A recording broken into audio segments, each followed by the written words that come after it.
always need patients, and well, we can't always get patients, so we thought having a model to cast inside of the classroom instead of having to rely on patients would be better.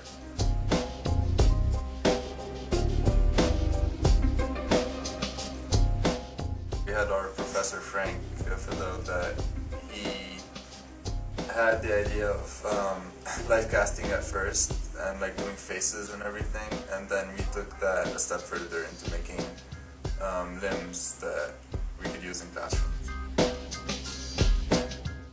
Even though I think a lot of the students in the healthcare or health field would see these as femurs rather than shoulders, I just took the ball and socket design of our human body and created this shoulder joint. Basically, it's a ball that I pull plastic around using our vacuum system, and then just kind of attached some bar stock to it to give it some strength.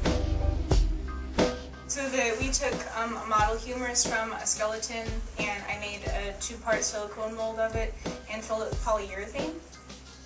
So it's a lot tougher than the plastic that they use for the other models, and it's a lot tougher than actual human bone. So it'll be more durable and withstand the forces that are being put on it in the classroom. So it's basically just polyurethane that's been cut to accommodate the rest of the anatomy of the shoulder joint in there, and it's covered in silicone with foam.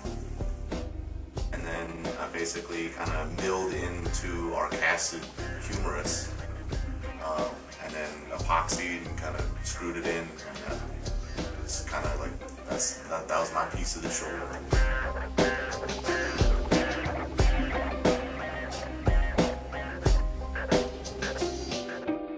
So the internal structures inside the silicone, the flesh color silicone that you see, we have different density materials to mimic, or to attempt to mimic lifelike durometers that you would feel when palpating.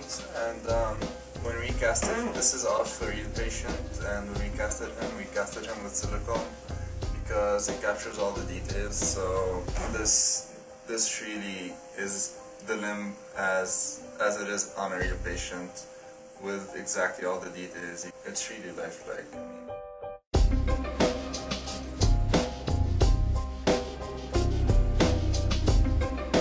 We started with just casting, general casting the second week of school. So in August or September, and then we really buckled down into this project. Yeah, maybe mid-January we started, and we finished it by mid-March. We were in the lab like Monday through Friday, all day, every day, and then it started going into the weekends. And then the nights. Yeah.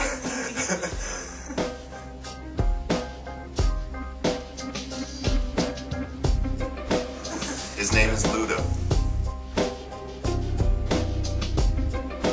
The artist Girl Talk had an album called All Day, which we listened to, I want to say, about 100 times at least while making this project. And Ludacris was sampled several times, so we coined this project Ludo. He got us going. Yeah.